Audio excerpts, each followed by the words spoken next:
So good morning guys और आपके क्रिक exam channel में आप सभी का स्वागत है। तो आज के इस वीडियो में 25 जनवरी के इंपॉर्टेंट करंट अफेयर्स को हम लोग कवर करेंगे। तो हमारा पहला प्रश्न क्या है, हाल ही में अंतरराष्ट्रीय शिक्षा दिवस कब मनाया गया, यानी कि इंटरनेशनल एजुकेशन डे। तो आंसर होगा 24 जनवरी को। तो देखो, इसे पहली बार हमने 2019 में मनाया था, उसके बाद हर साल हम इसे मना रहे हैं 24 जनवरी को। और इस बार की इसकी थीम क्या रही, recover and revitalise education for the कोविड-19 जनरेशन। अच्छा, अब ध्यान से देखो, ये तो हो गया इंटरनेशनल एजुकेशन डे, और हम भारत में नेशनल एजुकेशन डे भी मनाते हैं। वो कब मनाते हैं? वो 11 नवंबर को मनाते हैं। भारत के पहले शिक्षा मंत्री थे मौलाना अबुल कलाम आजाद, उन्हीं की जयंती को हम मनाते हैं नेशनल एजुकेशन डे के रूप में। तो ये दोनों आप याद रखना, अंतरराष्ट्रीय शिक्षा दिवस 24 जनवरी, राष्ट्रीय शिक्षा दिवस 11 नवंबर। और अगर आपसे पूछा जाए अंतरराष्ट्रीय शिक्षक दिवस यानी कि टीचर डे, वो हम कब मनाते हैं? वो 5 अक्टूबर को मनाते हैं, और राष्ट्रीय शिक्षक दिवस उससे एक महीने पहले 5 सितंबर को मनाते हैं। अच्छा, 24 जनवरी को एक और इंपॉर्टेंट डे मनाया जाता है, वो मैं आपको आगे बताऊंगा। अगर आपको पता है तो वीडियो को पॉज करें और कमेंट बॉक्स में टाइप करें वो कौन सा डे है। तो उससे पहले जनवरी में जितने भी इंपॉर्टेंट डे हमने सेलिब्रेट किए उसका हम रिवीजन कर लेते हैं। देखो, जनवरी में सबसे इंपॉर्टेंट डे हमने मनाया था 4 जनवरी को वर्ल्ड ब्रेल डे के रूप में। फिर 9 जनवरी को भारतीय प्रवासी दिवस के रूप में मनाया। 10 जनवरी को वर्ल्ड हिंदी डे के रूप में मनाया। फिर 12 जनवरी को स्वामी विवेकानंद जी का जन्मदिन होता है, उस दिन हम नेशनल यूथ डे के रूप में मनाते हैं। 14 जनवरी को पूर्व सैनिक दिवस आर्म्ड फोर्स वेटरन्स डे के रूप में मनाया। 15 जनवरी को भारतीय सेना दिवस इंडियन आर्मी डे मनाया। साथ में याद रख लो, देखो 21 जनवरी को मणिपुर, मेघालय और त्रिपुरा का स्थापना दिवस होता है। और 23 जनवरी मोस्ट इंपोर्टेंट डे से मार्क कर लेना, ये आपके एग्जाम में डेफिनेटली आएगा। इस बार पहली बार हम मना रहे हैं पराक्रम दिवस के रूप में नेताजी सुभाष चंद्र बोस जी की जयंती को। तो इसे पक्के से मार्क कर लेना, यह आएगा एग्जाम में आपके। बढ़ते आगे। फिर है, हाल ही में अमेरिका के पहले सेकंड जेंटलमैन कौन बन गए? तो आंसर होगा डगलस एमहॉफ। तो अभी आप जानते हो अमेरिका की उपराष्ट्रपति कमला हैरिस ने जहां पहली महिला, या यूं कह दूं कि पहली अश्वेत महिला उपराष्ट्रपति बनकर के इतिहास रचा है, वहीं उनके पति हैं ये डगलस एमहॉफ, और अब ये देश के पहले सेकंड जेंटलमैन बन गए हैं। देखो, वैसे तो आप जानते होंगे, फिर भी मैं आपको बता दूं, अमेरिका के जो प्रेसिडेंट होते हैं उनकी जो वाइफ होती है उनको हम क्या कहते हैं? फर्स्ट लेडी कहते हैं, ये तो आप जानते ही हो। जबकि जो उपराष्ट्रपति की पत्नी होती है उनको सेकंड लेडी कहा जाता है। तो ये आपको ध्यान रखना है। अब यहां पे क्या हुआ, पहली बार यहां पे कोई एक महिला उपराष्ट्रपति बनी है, तो उनके हस्बैंड कहलाएंगे सेकंड जेंटलमैन, और पहली बार ऐसा हो रहा है, इसलिए हमने कहा पहले सेकंड जेंटलमैन बन गए कमला हैरिस के पति, जिनका नाम है डगलस एमहॉफ। तो यह नाम आपको याद रखना है। बाकी जेना वॉल्ड्रिज, ये इंग्लैंड की हैं, अभी वर्ल्ड स्क्वैश फेडरेशन की ये अध्यक्ष बनी थी, इसलिए इनका नाम न्यूज में था। और एनिका सोरेनस्टेम, ये स्वीडन से हैं, और अभी ये वर्ल्ड गोल्फ फेडरेशन की अध्यक्ष बनी थी। बाकी यहाँ पे जो नए प्रेसिडेंट बने हैं वो जो बिडेन हैं, कौन से नंबर के हैं? और मैंने आपको बताया था यूएसए के सबसे उम्र दराज प्रेसिडेंट भी यही हैं अब तक, इनकी उम्र है 78 ईयर। और वाइस प्रेसिडेंट जो बनी है पहली भारतीय मूल की महिला, आप कह दीजिए इन्हें, कमला हैरिस इनका नाम है। और कौन से नंबर की है? 49 नंबर की है ये। और अभी इन दोनों को टाइम्स मैगजीन ने times person of the year भी चुना था। अभी अमेरिका की बात करेंगे तो ये रहा मैप में अमेरिका। कैपिटल इसकी क्या है? वॉशिंगटन डीसी है। और अमेरिकी संसद को क्या कहते हैं? कांग्रेस कहते हैं। अभी हमने पढ़ा था कि जो अमेरिका है पेरिस जलवायु समझौते में फिर से शामिल हो रहा है। और अभी जो ग्लोबल फायर पावर इंडेक्स 2020 आया था उसमें अमेरिका टॉप पे रहा था, भारत उसमें चौथे स्थान पे रहा था। उसके अलावा अमेरिका ने मलाला यूसुफजई स्कॉलरशिप एक्ट को पारित भी कर दिया। उसके अलावा कुछ समय पहले एशिया पावर इंडेक्स 2020 आया था, उसमें भी टॉप पे रहा था यूएसए, भारत उसमें चौथे ही स्थान पे रहा था। तो देखो, दोनों को याद रखना आसान होगा। अभी मैंने आपको बताया ग्लोबल फायर पावर इंडेक्स 2020 में टॉप पे यूएसए रहा था और भारत चौथे स्थान पे। और एशिया पावर इंडेक्स 2020 में भी टॉप पे रहा था यूएसए, और भारत चौथे स्थान पे रहा था। उसके अलावा एक और आप लिंक करके याद रख सकते हो, इंटरनेशनल इंटेलेक्चुअल प्रॉपर्टी इंडेक्स 2020 जो आया था उसमें भी टॉप पे रहा था यूएसए, और उसमें भारत 40 नंबर पे रहा था। 4 नहीं, 40 नंबर पे रहा था। तो याद रख लोगे आप इसे। और यूएसए के साथ कौन कौन से एक्सरसाइज करते हैं हम लोग? अभी हमने मालाबार एक्सरसाइज किया था, वैसे उसमें ऑस्ट्रेलिया और जापान भी था। उसके अलावा अमेरिका के साथ बात करें तो वज्र प्रहार हम करते हैं, युद्ध अभ्यास करते हैं, टाइगर ट्रियम्फ हम इसके साथ करते हैं। तो ये भी याद रखना, बढ़ते हैं आगे। फिर है हाल ही में राष्ट्रीय बालिका दिवस कब मनाया गया? तो आंसर होगा 24 जनवरी को। तो हर साल देखो 24 जनवरी को नेशनल गर्ल चाइल्ड डे के रूप में मनाया जाता है। और 24 जनवरी को ही क्यों मनाते हैं? क्योंकि 24 जनवरी 1966 को इंदिरा गांधी ने भारत की प्रथम महिला प्रधानमंत्री के तौर पर शपथ ली थी। तो समाज में बालिकाओं को उनके अधिकारों के प्रति जागरूकता फैलाने के लिए 24 जनवरी को बालिका दिवस के रूप में मनाते हैं भारत में। अच्छा, फिर अंतरराष्ट्रीय बालिका दिवस कब होता है? वो होता है 11 अक्टूबर को। ये आप ध्यान रखना, अंतरराष्ट्रीय बालिका दिवस 11 अक्टूबर, राष्ट्रीय बालिका दिवस 24 जनवरी। अच्छा, अंतरराष्ट्रीय महिला दिवस कब होता है? फिर वो होता है 8 मार्च को। और राष्ट्रीय महिला दिवस वो 13 फरवरी को होता है। तो ये भी आप ध्यान रखें, बढ़ते हैं आगे। फिर है हाल ही में उत्तराखंड में एक दिन के मुख्यमंत्री किसे बनाया गया? तो आंसर होगा सृष्टि गोस्वामी को। तो अभी 24 जनवरी को हम लोगों ने जब नेशनल गर्ल चाइल्ड डे मनाया तो उसी मौके पर सृष्टि गोस्वामी को एक दिन का मुख्यमंत्री बनाया गया उत्तराखंड में। ये जो सृष्टि गोस्वामी है, ये 19 साल इनकी उम्र है, हरिद्वार के दौलतपुर गांव की रहने वाली है ये। अच्छा, बाकी ये जो ऑप्शन है ये भी आप लोगों के लिए सेट किए मैंने इस तरह से, ये सारे इंपॉर्टेंट हैं। जैसे कि एवा मुर्तो एक दिन के लिए फिनलैंड की प्रधानमंत्री बनी थी ये। चैतन्या वेंकटेश्वरन एक दिन के लिए भारत में ब्रिटेन की उच्चायुक्त हाई कमिश्नर बनी थी। और पूजा देवी जम्मू कश्मीर की पहली महिला बस ड्राइवर बनी है। अब यहाँ पे भी ध्यान रखना, देखो आप, ये है जम्मू कश्मीर की पहली महिला बस ड्राइवर। इसके अलावा एक नाम मैंने आपको बताया कई बार, एम वीर लक्ष्मी का। ये तमिलनाडु में भारत की पहली महिला एम्बुलेंस ड्राइवर बनी है ना। तो ये भी ध्यान रखना।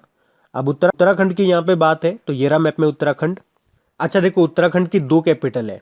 जो इसकी विंटर कैपिटल है देहरादून है, समर कैपिटल ग्रीष्मकालीन कैपिटल इसकी गैरसैंण है। मुख्यमंत्री त्रिवेंद्र सिंह रावत हैं और गवर्नर हैं बेबी रानी मौर्य। सबसे इंपॉर्टेंट पॉइंट, अभी इसके नए चीफ जस्टिस कौन बने? राघवेंद्र सिंह चौहान बने। उसके अलावा बता दूं आपको, अभी आपको याद होगा उत्तराखंड सरकार ने मनरेगा के तहत कार्य दिवसों की संख्या को 100 से बढ़ाकर कितना कर दिया? 150 दिन कर दिया। अभी उत्तराखंड सरकार ने ही घाट पेयजल योजना शुरू की थी। देखो, उत्तराखंड से 2 इंपॉर्टेंट पॉइंट याद रखो कि भारत का पहला पॉलिनेटर पार्क ये उत्तराखंड में स्थापित किया जाएगा। उसके अलावा भारत का पहला मोस गार्डन ये विकसित किया गया उत्तराखंड के नैनीताल जिले में। उसके अलावा अभी पिरूल से बिजली उत्पादन करने वाला देश का पहला राज्य भी बना था उत्तराखंड। और उत्तराखंड का जो आसन कंजर्वेशन रिजर्व है उसे भी रामसर साइट का दर्जा दिया गया था। उसके अलावा देश का पहला हिम तेंदुआ संरक्षण केंद्र स्नो लेपर्ड कंजर्वेशन सेंटर ये उत्तराखंड के उत्तरकाशी में बनेगा। अभी उत्तराखंड सरकार ने बेरोजगार युवाओं के लिए होप पोर्टल लॉन्च किया था। होप मतलब हो गया helping out people everywhere. 2 tiger reserve आपको यहाँ पे मिल जाएंगे, राजाजी टाइगर रिजर्व और Jim Corbett tiger reserve. Bharat का सबसे पुराना नेशनल पार्क है ये जिम कॉर्बेट नेशनल पार्क, जिसको पहले हेली नेशनल पार्क के नाम से जाना जाता था।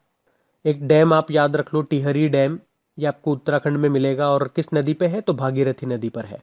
तो ये पॉइंट्स ध्यान रखना, बढ़ते हैं आगे। फिर है हाल ही में जारी ग्लोबल इंटरनेट स्पीड इंडेक्स में कौन सा देश पहले स्थान पर रहा? तो आंसर होगा कतर। तो अभी ओकला के द्वारा ये global internet speed index release किया गया, जिसमें टॉप पे रहा है कतर। इसमें देखो टोटल 139 देशों को रैंक किया गया, जिसमें टॉप पे तो कतर रहा है और अपना देश भारत वो 129 नंबर पे रहा है। मतलब कतर में जो इंटरनेट की स्पीड है, जो आपकी डाउनलोडिंग स्पीड है, वो रहती है 178 Mbps MB पर सेकेंड। अब देखो, ये तो हो गई इंटरनेट स्पीड इंडेक्स की बात। यहाँ पे ब्रॉडबैंड स्पीड रैंकिंग भी बताई गई, जिसमें टॉप पे थाईलैंड है। भारत 65 नंबर पे है 176 देशों में से। फिर से सुनो, इंटरनेट स्पीड में बात करेंगे तो भारत 129 नंबर पे है, टॉप पे रहा कतर। जबकि ब्रॉडबैंड स्पीड की बात करेंगे तो उसमें भारत 65 नंबर पे है, टॉप पे थाईलैंड है। तो ये आपको ध्यान रखना है। बाकी आप जानते होंगे अभी हेनले पासपोर्ट इंडेक्स जो आया था, जिसमें टॉप पे रहा था जापान और भारत 85 नंबर पे था। और ग्लोबल फायर पावर इंडेक्स जो आया था अभी कुछ दिन पहले ही पड़ा, जिसमें टॉप पे था यूएसए, भारत उसमें चौथे स्थान पे था। एक आपको और याद होगा, कुछ समय पहले ह्यूमन फ्रीडम इंडेक्स 2020 आया था पिछले साल, जिसमें टॉप पे था न्यूजीलैंड और भारत 111वें स्थान पे था। अच्छा, वैसे यहाँ पे बात कतर की है ना, तो आप मैप में देखिए, ये रहा कतर। कैपिटल इसकी दोहा है, करेंसी है कतरी रियाल, प्रधानमंत्री शेख खालिद बिन खलीफा बिन अब्दुल अजीज अल थानी है। और आप जानते हो जो फीफा मेंस वर्ल्ड कप होंगे 2022 में, वो कतर में ही होंगे। कतर ओपेक से अलग हो चुका है, उसके बाद वैसे इक्वेडोर भी अलग हो गया। और कतर से आप क्या याद रख सकते हैं? कतर में जो भारतीय राजदूत है उनका नाम दीपक मित्तल है। और क्या याद रख सकते हो? हाँ, और अभी हमने पढ़ा भी था कि 2030 में जो एशियन गेम्स होंगे वो होंगे कहाँ पे? कतर में होंगे। तो ये भी आप ध्यान रखें। बढ़ते हैं आगे।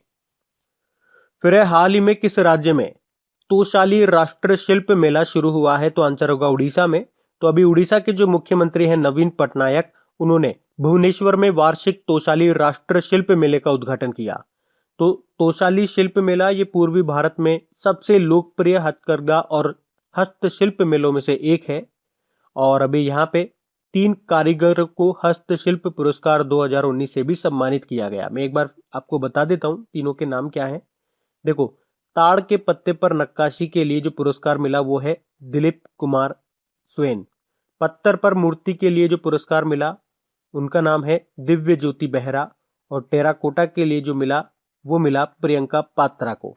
अब ये तोशाली राष्ट्र शिल्प मेला शुरू हुआ उड़ीसा में। तो ये रहा मैप में उड़ीसा। देखो, उड़ीसा की कैपिटल भुवनेश्वर है। यहाँ के मुख्यमंत्री हैं नवीन पटनायक और गणेशी लाल यहाँ के गवर्नर हैं। चीफ जस्टिस का नाम आपको याद होना चाहिए। देखो, वैसे अभी तक यहाँ के चीफ जस्टिस थे मोहम्मद रफीक, लेकिन वो अभी मध्य प्रदेश चल गए हैं। और यहाँ पे नए चीफ जस्टिस बन गए हैं एस मुरलीधर। उसके अलावा अभी आपको याद होगा एम्स भुवनेश्वर ने लगातार तीसरी बार कायाकल्प पुरस्कार जीता, ये याद रखो। उसके अलावा उड़ीसा के भुवनेश्वर में देश का पहला फायर पार्क का उद्घाटन किया गया। अभी उड़ीसा सरकार ने बिंदु सागर सफाई परियोजना शुरू की थी। और मैंने आपको बताया था FSSM यानी कि फेकल स्लज एंड सेप्टेज मैनेजमेंट के लिए ISO सर्टिफिकेट पाने वाला पहला शहर भी आपका भुवनेश्वर ही बना था। याद रखना, भारत का सबसे बड़ा हॉकी स्टेडियम ये राउरकेला में बनेगा। उसके अलावा 2023 में जो इंटरनेशनल हॉकी फेडरेशन यानी कि FIH men's hockey world cup होंगे ये उड़ीसा में होंगे।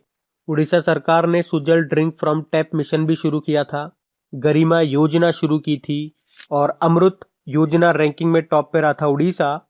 उसके अलावा यूनेस्को ने सुनामी तैयारी को लागू करने के मामले में पहला राज्य घोषित किया था उड़ीसा को। उड़ीसा के एक्चुअली 2 गांव थे, वेंकट रायपुर गांव और नोलिया शाही गांव। उसके अलावा आप यहां से याद रख सकते हो सरकारी भूमि की सुरक्षा के लिए स्पेस टेक्नोलॉजी और आर्टिफिशियल इंटेलिजेंस का उपयोग करने वाला पहला राज्य बना था उड़ीसा। और उड़ीसा सरकार ने हरित आवरण बढ़ाने के लिए सबुजा ओडिशा पहल शुरू की थी। उसके अलावा भूमिहीन किसानों को लोन देने के लिए बलराम योजना भी इन्होंने शुरू की थी। बाकी देखो, यहाँ पे आपको मिलेगा Satkosia tiger reserve, Similipal tiger reserve, एक भितरकनिका नेशनल पार्क भी आपको यहीं पे मिलेगा। और आप याद रखो, जनजातीय हॉस्टल्स के लिए ISO सर्टिफिकेट पाने वाला पहला राज्य भी आपका उड़ीसा ही है। बढ़ते हैं आगे। फिर है, हाल ही में the law of emergency powers comparative common law perspective नाम की बुक को किसने लिखा है? तो आंसर होगा डॉक्टर अभिषेक सिंघवी और प्रोफेसर खगेश गौतम ने। तो अभी आपातकाल कानून पर एक किताब जारी की गई है जिसका नाम है the law of emergency powers comparative common law perspective. और इस बुक को सुप्रीम कोर्ट के न्यायाधीशों के द्वारा जारी किया गया, जिसमें जस्टिस NV रमना भी शामिल थे। बढ़ते हैं आगे। फिर बताइए, अमेरिका के पहले अश्वेत रक्षा मंत्री कौन बने हैं? तो आंसर होगा लॉयड ऑस्टिन। तो अमेरिकी सेना के सेवानिवृत्त जनरल लॉयड ऑस्टिन ये अमेरिका के पहले अश्वेत रक्षा मंत्री बन गए हैं। बाकी डॉक्टर राज अय्यर का नाम याद रखना, भारतीय अमेरिकी हैं ये, और अमेरिकी सेना के पहले मुख्य सूचना अधिकारी चीफ इंफॉर्मेशन ऑफिसर बने थे ये। बाकी दुअर्ते पचेको इंटरनेशनल पार्लियामेंट्री यूनियन के प्रेसिडेंट बने, और ग्रेग बार्कले ये ICC के चेयरमैन बने, न्यूजीलैंड से हैं ये। बढ़ते आगे। फिर अभी हाल ही में किस संगठन ने वैश्विक जोखिम रिपोर्ट 2021 को जारी किया? तो आंसर होगा वर्ल्ड इकोनॉमिक फोरम ने। तो ये जो रिपोर्ट है ये रिलीज करता है वर्ल्ड इकोनॉमिक फोरम, और इस बार ये इसकी 16वीं रिपोर्ट है जो कि ये बताती है कि दुनिया के सामने फिलहाल कौन कौन सी चुनौतियां यानी कि रिस्क बनी हुई है। तो याद रखना, ग्लोबल रिस्क रिपोर्ट कौन रिलीज करता है? World economic forum. World economic forum से 3 पॉइंट याद रख लो। इसका स्थापना 1971 में हुआ। इसका हेडक्वार्टर कोलोग्नी स्विट्जरलैंड में है और इसके अध्यक्ष हैं क्लॉस स्वेब। बाकी ऑप्शन से भी कुछ रिलेट करके याद कराता हूं मैं आपको। अभी कुछ समय पहले वर्ल्ड बैंक ने डूइंग बिजनेस इंडेक्स रिलीज किया था जिसमें टॉप पे था न्यूजीलैंड और भारत 63 नंबर पे था।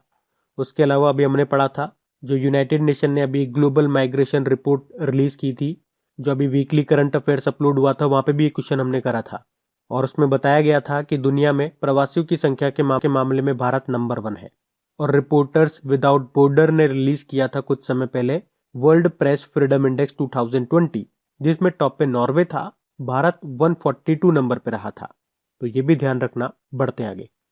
फिर अगला प्रश्न है, हाल ही में बाल मजदूरी को समाप्त करने के लिए फेयर शेयर फॉर चिल्ड्रन अभियान को किसने शुरू किया? तो आंसर होगा कैलाश सत्यार्थी ने।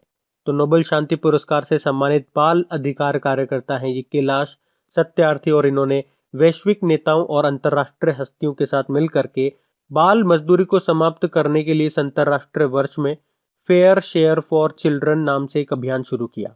अच्छा, इसके अलावा आप याद रखना कि संयुक्त राष्ट्र संघ के द्वारा सतत विकास लक्ष्य के तहत 2025 तक दुनिया से बाल श्रम चाइल्ड लेबर के खात्मे का लक्ष्य रखा गया। कब तक? 2025 तक। और अगर डेली आप लोग हमारे करंट अफेयर्स का लेक्चर पढ़ते होंगे तो आपको कैलाश सत्यार्थी से कुछ पॉइंट याद आता होगा। पिछले महीने की बात है, ज्यादा पुरानी नहीं है। इनकी एक बुक भी आई थी और उस बुक का नाम जानते हो क्या आप? क्या है? कोविड-19 सभ्यता का संकट और समाधान। इंग्लिश में बोलेंगे तो कोविड-19 crisis of civilisation and solution, जिसे लॉन्च किया था पूर्व चीफ जस्टिस दीपक मिश्रा ने और राज्यसभा के डेप्यूटी चेयरमैन हरिवंश नारायण सिंह ने। तो ये भी चीज आपको याद होनी चाहिए। इस तरह से आप चीजों को कोरिलेट करते हुए पढ़ोगे ना तो चीजों को याद रखना यकीन मानो बहुत आसान हो जाएगा, है ना। बढ़ते हैं आगे। फिर है, हाल ही में one question date can save your life नाम की बुक को किसने लिखा है? तो आंसर होगा विश्वरूप रॉय चौधरी ने। तो ये नाम आप ध्यान रखना। बाकी मिहिर दलाल का नाम तो आपको मोस्ट याद रखना है। अभी big billion startup the untold stories Flipkart नाम की बुक को लिखा था और अभी इस बुक ने 2020 का Gaja capital business book prize भी जीता था। बाकी Waman Subha Prabhu Manohar Parrikar off the record नाम की बुक को लिखा जिसे रिलीज किया था गोवा के अभी वर्तमान में जो मुख्यमंत्री हैं प्रमोद सावंत ने। आर गिरिधरन कौन सी बुक लिखी? राइट अंडर अवर नोज नाम की बुक लिखी। तो ये भी ध्यान रखना। बढ़ते आगे। फिर है, हाल ही में यरवदा जेल से किस राज्य में जेल पर्यटन शुरू होगा? तो आंसर होगा महाराष्ट्र। तो अभी महाराष्ट्र सरकार ये 26 जनवरी 2021 को पुणे की यरवदा जेल से राज्य में जेल पर्यटन शुरू करेगी। तो ये लोगों को ऐतिहासिक जेलों को नजदीक से देखने और जानने की सुविधा प्रदान करेगा और ये देश में अपनी तरह की पहली पहल है, इनिशिएटिव है। आपको बता दूं, ब्रिटिश शासन के तहत महात्मा गांधी जी सहित कई स्वतंत्रता सेनानियों को यरवदा जेल में कैद किया गया था। तो अब बात करेंगे कल के वीडियो में पूछे गए प्रश्न के उत्तर की। तो देखिए, कल के वीडियो में आपसे पूछा गया था कि किस राज्य या यूनियन टेरिटरी के गुच्छी मशरूम को जीआई टैग मिला? तो आंसर होगा जम्मू कश्मीर। तो आप सभी ने प्रश्न का बिल्कुल सही उत्तर दिया। तो अब चलिए फटाफट से कल के वीडियो में पूछे गए सभी करंट अफेयर्स के क्वेश्चंस का क्विक रिवीजन कर लेते हैं। तो कल पहला प्रश्न आपसे पूछा गया था कि भारत का सबसे बड़ा मल्टी मॉडल लॉजिस्टिक पार्क ये कहां पे बनाया जाएगा? तो आंसर होगा गुजरात में, गुजरात के अहमदाबाद में। फिर है, किस राज्य की पुलिस अकादमी को प्रशिक्षण के लिए सर्वश्रेष्ठ संस्थान का दर्जा मिला? तो आंसर होगा राजस्थान। फिर आपसे पूछा था किसे business standard banker of the year 2019-20 का खिताब दिया गया था? तो आंसर होगा श्याम श्रीनिवासन को। ये फेडरल बैंक के एमडी सीईओ हैं। फेडरल बैंक जिसका हेडक्वार्टर मिलेगा आपको केरल कोची में। फिर है, भारत के सबसे लंबे रोड आर्च ब्रिज का उद्घाटन किया गया कहां पे? मेघालय में, और इसका नाम है वाह ब्रिज। फिर है, किस राज्य सरकार ने मुख्यमंत्री बागायत विकास मिशन या इसे कह दीजिए आप बागवानी विकास मिशन ये शुरू किया? तो आंसर होगा गुजरात सरकार ने। अगला प्रश्न है, नरेंद्र चंचल का भी निधन हो गया। ये क्या थे? ये भजन गायक थे। फिर पूछा गया था कि राष्ट्रीय आइस हॉकी चैंपियनशिप ये किसने जीती थी? जो भी हुई थी जम्मू कश्मीर के गुलमर्ग में। इसको जीता है लद्दाख को हरा करके आईटीबीपी ने। आईटीबीपी के डायरेक्टर जनरल कौन है? एसएस देशवाल है। फिर अगला प्रश्न पूछा गया था किस मंत्रालय ने अभी 21 से लेकर 26 जनवरी 2021 तक राष्ट्रीय बालिका सप्ताह मनाया? तो आंसर होगा महिला व बाल विकास मंत्रालय ने।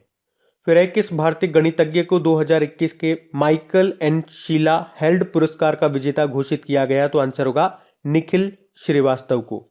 अगला प्रश्न आपसे पूछा गया था, किसे द गाजप्रोम ब्रिलियन पुरस्कार दिया गया? तो आंसर होगा निहाल सरीन को। ये चेस प्लेयर हैं, केरल से हैं ये। और अगला प्रश्न था, किस टीम ने इतालवी सुपर कप जीता? तो आंसर होगा जुवेंटस ने, नेपोली को हरा करके। और कल का आखिरी प्रश्न था, किसे BCCC यानी कि ब्रॉडकास्टिंग कंटेंट कंप्लेंट्स काउंसिल के नए अध्यक्ष के रूप में नियुक्त किया गया? तो आंसर होगा गीता मित्तल को। तो गाइस, इसी तरह से पुराने महीनों के करंट अफेयर्स के क्वेश्चंस का आप क्विक रिवीजन करना चाहते हैं तो आप जरूर देखिए हमारे करंट अफेयर्स के रिवीजन वाले वीडियोस को। वीडियो सेक्शन में जाइए, आपको सारे वीडियोस वहां पे मिल जाएंगे। और सबसे इंपॉर्टेंट बात, देखिए कुछ मोस्ट इंपॉर्टेंट टॉपिक्स होते हैं जिनके मैं वीडियो नहीं बना पाता, तो मैं इनके ऑडियो बना देता हूं। एग्जाम्पल के तौर पे लीजिए, जैसे कि अभी आप देख रहे होंगे काफी सारे हाईकोर्ट्स के नए चीफ जस्टिस अपॉइंट हुए, तो उन सभी नामों का मैंने ऑडियो बना दिया। तो इसी तरह से काफी सारे टॉपिक्स होते हैं छोटे छोटे, जिनका वीडियो ना बना करके मैं उसका ऑडियो तैयार कर देता हूं। तो वो सारे ऑडियोज आप सुन सकते हैं खबरी एप्लीकेशन पे। उसका लिंक आपको नीचे डिस्क्रिप्शन में मिल जाएगा, ऑडियो रिवीजन करके। आप वहां जाइए और वहां मुझे फॉलो कर लीजिए। फॉलो कैसे करेंगे? खबरी एप्लीकेशन पे जाके क्रैक एग्जाम पे आप क्लिक करेंगे तो एक फॉलो का बटन आ जाएगा, फॉलो पे आप क्लिक कर लीजिए और पास में जो बेल आइकन आएगा उस पर क्लिक करके ऑल नोटिफिकेशन को सेट कर लीजिए, ताकि जब भी इंपॉर्टेंट टॉपिक्स पे ऑडियोज अपलोड हो उसके नोटिफिकेशन आपको सबसे पहले मिल सके और सबसे पहले आप उसका बेनिफिट उठा सकें। थैंक यू गाइस, और वीडियो को प्लीज लाइक और शेयर जरूर करना है।